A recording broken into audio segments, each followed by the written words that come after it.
stories from around the corner and around the country. You're listening to All the Best. Proudly supported by the Art Gallery of New South Wales.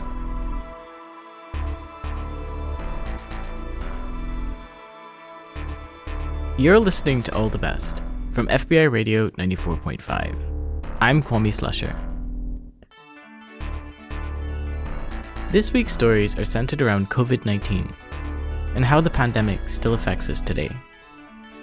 But before we get into this week's stories, I'd like to take a moment to acknowledge that I'm recording from stolen Gadigal land and pay my respect to Gadigal elders past and present, and also recognise that the area where FBI Radio is situated, Redfern, has long been a place of storytelling, strength, resistance, and resilience for First Nations communities.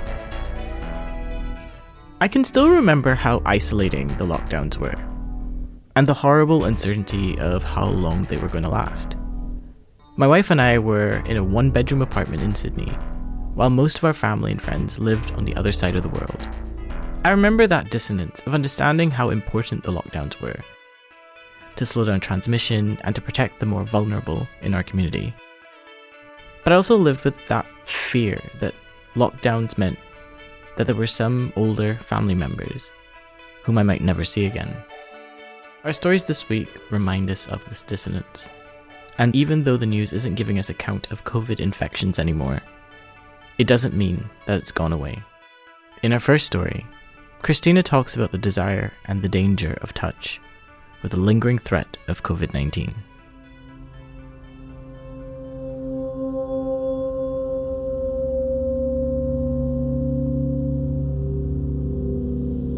When I was in total lockdown, I longed for human touch, especially when I brought the shopping to my mother, and I knew I was the only person she was going to see. But I couldn't risk touching her. Now that Italy has got just 100, 200 new COVID infections every day, people are touching again.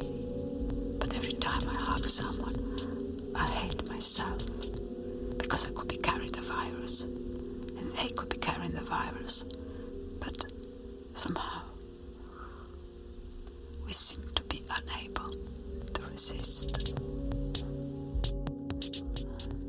Tanto quella tessera è solo per la spazzatura. Vabbè mamma, già tornerai a usarla, no?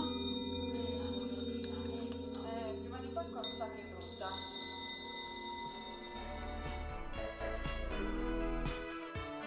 You're listening to All the Best on FBI Radio 94.5, and I'm Kwame Slusher. And that very short piece was produced by Cristina for Audio Playground. In our second story, Laura looks at how COVID-19 is still impacting many people today, even though the world seems to have forgotten about it.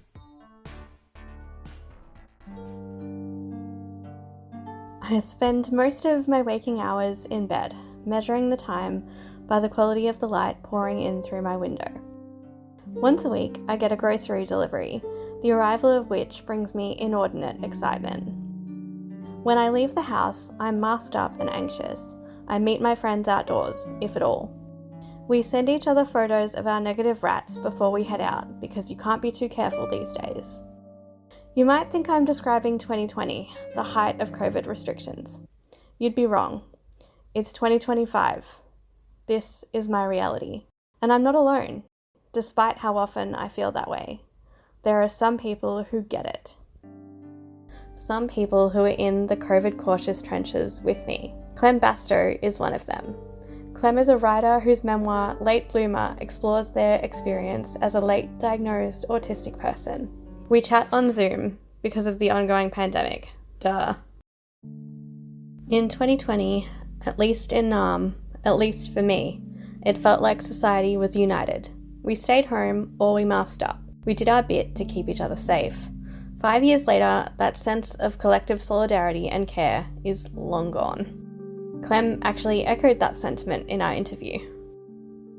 That sense of community is really important, and I think that is something that that I think everybody, if you scratch the surface of so-called kind of normal people who think COVID is over, I think you would find that they actually really enjoyed that first lockdown when we really did. We really were a hashtag all in this together.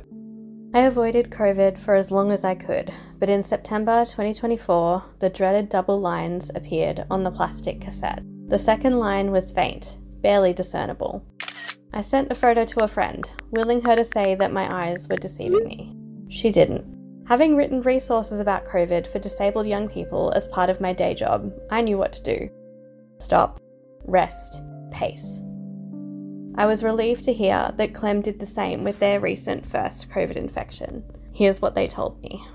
So I was one of those very COVID conscious people who kind of ended up in a bit of a magical thinking place, thinking maybe I'm never going to get it, because I got COVID for the first time in August. I had not had a positive test. I suspect that really was the first time I had it. And it was interesting for me because I guess by some metrics it wasn't severe, in inverted commas, because I was sort of still up and about to an extent. It was like a bad cold, but that extended and just went on and on and on. And then I was actually, so what you would call acutely sick for about 25 days, which was just wild to me. And what I found out later was it also got into my sinuses. So I had a really terrible sinus infection, which I didn't know about. So I started testing negative. I was, I do a lot of air quotes, again, in inverted commas, COVID, over COVID. Up and about again, I was able to drive. I was like, okay, I feel like I'm getting better slowly but surely. I was going to take it extremely easy because I was, really conscious of not exacerbating any risk of long COVID. Clem experienced cognitive decline. They had trouble reading and found it hard to do their usual work. Clem's experience is not unusual. The World Health Organization defines long COVID as when symptoms linger for at least 12 weeks after infection, and estimates that between 10 to 20% of infections will lead to long COVID symptoms. Those symptoms include shortness of breath, heart palpitations, headaches, and difficulty concentrating. And your likelihood of experiencing long COVID actually increases with every infection. That was a bit of a red flag, and I sort of thought, I wonder what's going on here. And it started to get worse and worse, and ended up in a sort of situation where the level of confusion, I stopped driving because I just thought I'm not on it enough to drive. So I was really lucky that I had recently started seeing a new GP who's super COVID conscious as well, which is great. They have, the purifier going, window open, a really high-tech mask on. So he was taking it all very seriously from the get-go, and initially was saying, look, it sounds like it might be post-viral syndrome. Once that fatigue and kind of confusion started to get worse, he sort of said, look, it may be long COVID. Let's do some tests to rule out other things.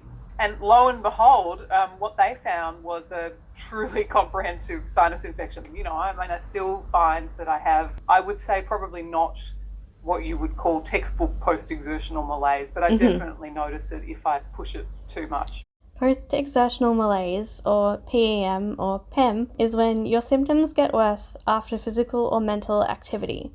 Malaise here means fatigue and flu-like symptoms. The symptoms are not proportionate to the amount of activity that caused them. For example, someone who experiences PEM might not be able to get out of bed for several days after attending an in-person meeting. There's not a lot of good messaging out there from what we would call official channels. I actually think Victorian Department of Health has done some good stuff. They've done some good social media messaging. Yes. Some video interviews with people who've had long COVID, which I think was good and very kind of normalising. I suppose, people like you and I, we're in disability communities, we're, in queer communities who are probably more switched on than maybe other kind of social realms. But I feel for people because the government, I don't want to sound like a tin foil hat person, but they really have made people think that they can just forget about it. And it's quite remarkable the extent to which people just have bought it's just a cold thing. Yes. And it won't happen to me, I won't get long COVID. We don't know who, there's no rhyme or reason to it. Like there's people who've had long COVID who are, top level athletes. So I think the messaging has been left to, peak bodies, community groups, almost like a kind of mutual aid version of messaging, which is, really good if you're in those communities, but I don't think it has a lot of reach that is, as widespread as we would like. I think, whatever we can do, it's on us. Like, yes, yeah. No one's going to save us. Yeah. So yeah, and just also kind of constantly checking in with what is the latest research, like and there are a few really great, like is it Jordan Sick and Tired Oz on Instagram? Yes, yeah, who post really, really good up to date research, because it's a dynamic, it's like any area of research, it's very dynamic. Clem and I also discussed the discombobulating experience of being some of the few people still taking COVID precautions. It is almost surprising when you find, a GP who's still taking it really seriously. Like so surprising. Yes, I was in the chemist buying some rats the other day, and there was another person there who was also buying rats, and I was like, wow, proof that other people admit that this pandemic is ongoing. Yeah, I found my people in the chemist. Yeah, well, but I mean, the other thing that is quite incredible, and I guess I am autistic, so sometimes, social stuff is difficult for me, but even the extent to which I found it hard to ask other people to take it seriously on my behalf. So even, feeling embarrassed that when someone checked in with me and said, how are you going, that I was still sick, or is it too much to ask people to do a rap before we all get together to play D&D? Things like that. Yeah. And it's funny, it's like you do it once and nobody gets angry at you and then it's fine. But there is, I think, still that fear that you'll be seen to be a party pooper, or, you're being over the top. You should just get over it. And I think that's where the messaging has failed. I think a lot of people have somehow kind of extrapolated that to get long COVID, you have to have COVID really, really badly.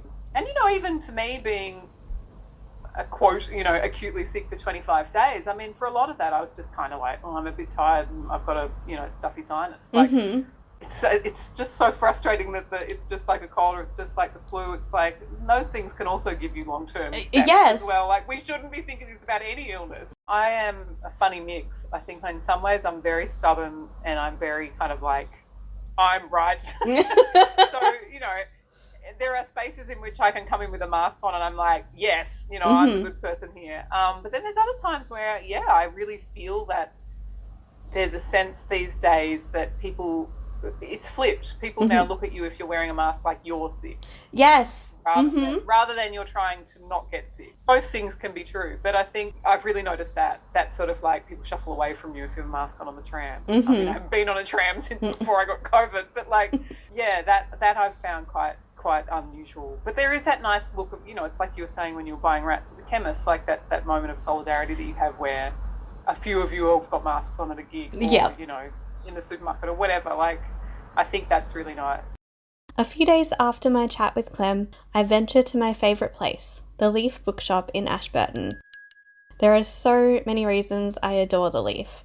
There's the owners, Katie and David, who are absolutely lovely, and their dog, Murphy, who recognises me and likes to settle as close as he can to my wheelchair. Of course, there's the wide variety of books on the shelves and Katie's personalised recommendations. But the biggest reason for my loyalty to the Leaf is their COVID precautions. The staff are always masked, and there are free masks at the door for all customers who'd like one. And there are air purifiers on at all times. As a result, I'm safer at the Leaf than almost anywhere else. Science is really very clear. Like, every time you catch COVID, you risk short or long-term, damage, often serious. As business owners, we are literally then applying that science. It hardly boosts our sales because the percentage of people who are interested in protecting themselves is really very small. And, we've attracted a very small number of new customers who would be COVID safe or interested in keeping their children COVID safe. But it's not a huge cohort. I think we do it mostly just to show that it can be done. We refuse to give up because what we do is not really that difficult. I mean, anyone can open a door or roll down a car window to ventilate a space and make it safer, or they can wear a mask. It's not so much about us protecting ourselves, though we are interested in doing that, but we're part of a community as a bookshop. And we are therefore obliged, we feel, to protect that community. Look, I think it's solidarity with community. When I was ill, just that thing of, because I'm a single person, I'm disabled. It's very easy to get into that headspace where you just think it's really me against the world. Yes, because the world is designed to make me feel like that, to make us feel like that. So even just things like my neighbours offering to walk, I was like, oh my God, we do really have support all around us. But, we just never ask for it because we've been trained to think that we shouldn't ask because there's nothing there. Whatever we can do to not despair is really important. Yeah. Holding on to the joy. And yes. with a white knuckle grip. Yeah. With everything we have. So whatever we can do to look out for each other, I think, is really important. Yeah. All we've got is each other. Yeah, a customer who comes in who masks or who sees us masking and puts on a mask, a customer who comes in and thanks us for what we are doing, or a customer who comes in and, with open curiosity asks us why we're doing this and what a HEPA filter is for. That's all intensely hopeful. It feels pretty bleak being a disabled person in an ongoing pandemic. There's no sugarcoating that, but there are reasons to hope. The Leaf Bookshop is one. Clambasto is another. Vaccines are one, and masks are another. Air purifiers are one, and you could be another. I'd like to thank All the Best Radio for giving me a platform to tell this story. I'm particularly grateful to Persephone Waxman, who was so patient and generous with her time, and without whom this wouldn't have been possible. This story was written and recorded on the lands of the Wurundjeri people of the Kulin Nation. I pay my respects to their elders, past and present. This always was and always will be Aboriginal land.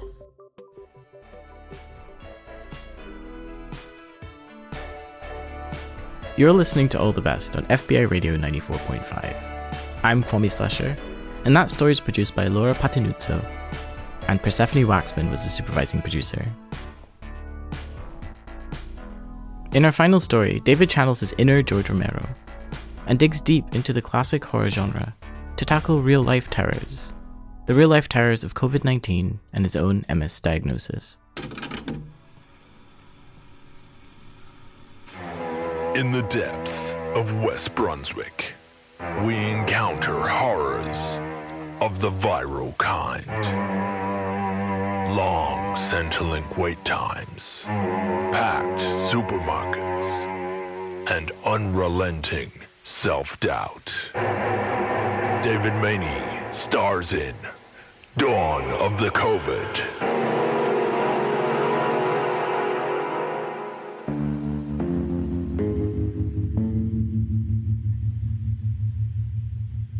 My friend Murray loves horror films. She seems an unlikely candidate. Her hair is dyed electric banana yellow to complement her wardrobe of whimsical pastels and patterns. Once, on a dark and stormy night, I arrived at her house with wet socks. She lent me a pair of pink socks with an avant-garde blue swirl up the ankle. I looked at the single-line drawing, dumbfounded. "It's a sneezing nose," she said. That night, the ASMR rain fell hard on the roof, and stray cats meowed at the back door. Murray said it was a perfect night to watch a scary movie. I asked her why she liked to be terrified in such deliberate and manipulative ways. She told me she moves through the world with varying levels of anxiety. At least a horror movie guarantees everyone is at the same level of anxiety as her. This is how I feel about COVID-19. The first week of the Australian lockdown was, for me, pure exhilaration. The feeling was similar to when I was diagnosed with multiple sclerosis in 2011. After a slow build of tension, there was a diagnosis and release from blind uncertainty. With COVID-19, the same urgency returned to life, that same desire to live well.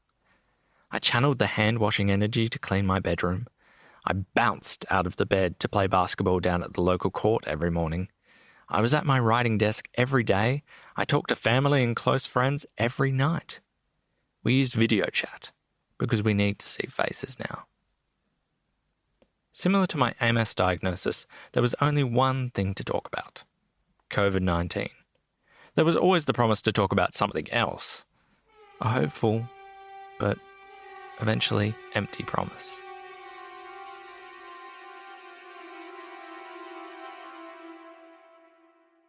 I tolerated the simplified life well.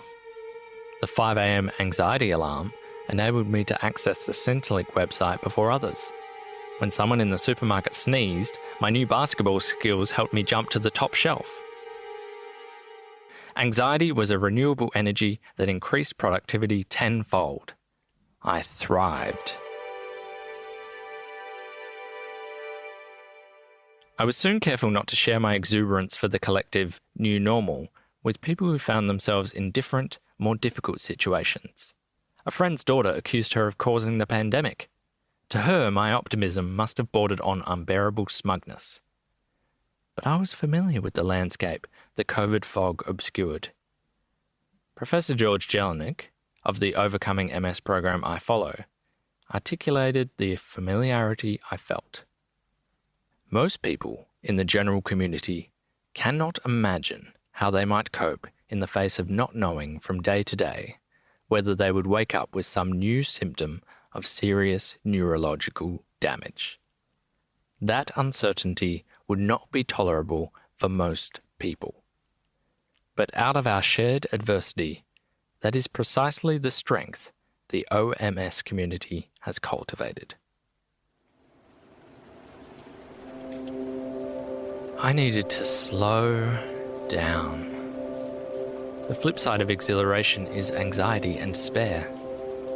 On the Late Night podcast In the Habit with Alice Fraser, neuroscientist Ashren Pura described anxiety as a free-floating sense of dread, unattached and formless.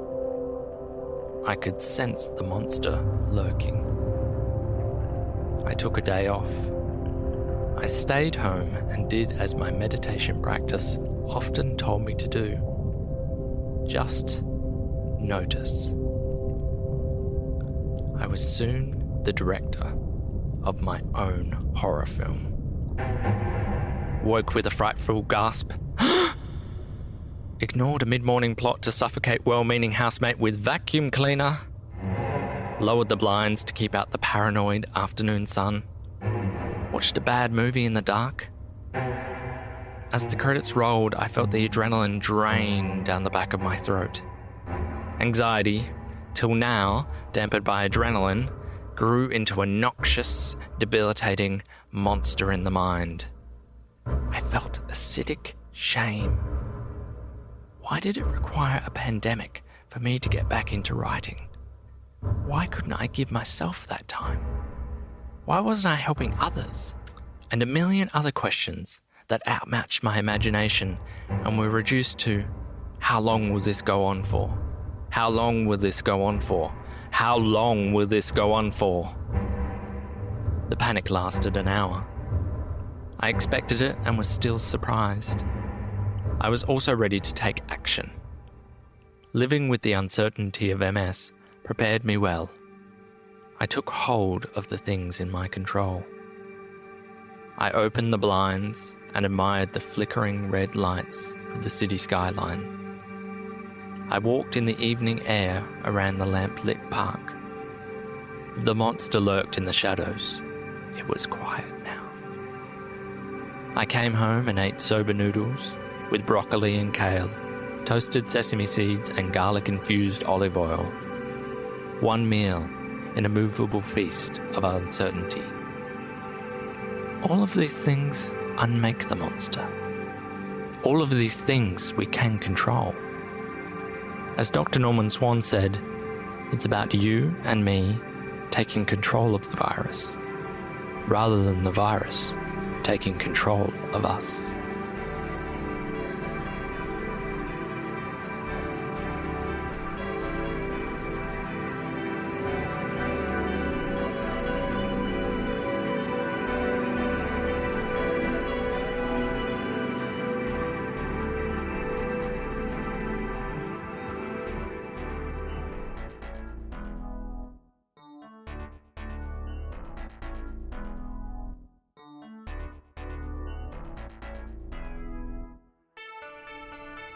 You're listening to All the Best on FBI Radio 94.5. I'm Kwame Slusher, and that story was written and performed by David Maney, and it was produced and composed by Ben Keane. And if you love audio stories, listen to All the Best for unique stories from independent audio makers from so-called Sydney and around the country. Catch our live radio broadcast on Sundays at 9:30 a.m. on FBI Radio 94.5. Listen to our podcast on Tuesdays at 4 p.m. on allthebestradio.com, Spotify, and Apple Podcasts. Follow us now so you never miss an episode. All the Best would like to acknowledge the traditional owners of the lands on which we make these stories, and pay our respects to elders past and present. All the Best is made at FBI Radio on Gadigal land in association with SYN and 3RRR on Wurundjeri Woiwurrung and Boonwurrung lands, and 8CCC on Arrente and Warrumungu lands. The All the Best executive producer is Mel Bakewell, and Phoebe Adler-Ryan is our community and programs coordinator. Patrick McKenzie is our community coordinator, and thanks to all the volunteers who make All the Best possible. Shining Bird composed our theme music, and Annie Hamilton designed the artwork. We're heard across Australia on the Community Radio Network, and were made possible by the Art Gallery of New South Wales and the Community Broadcasting Foundation.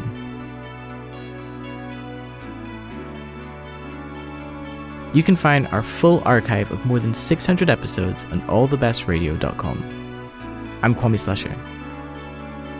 See you next week.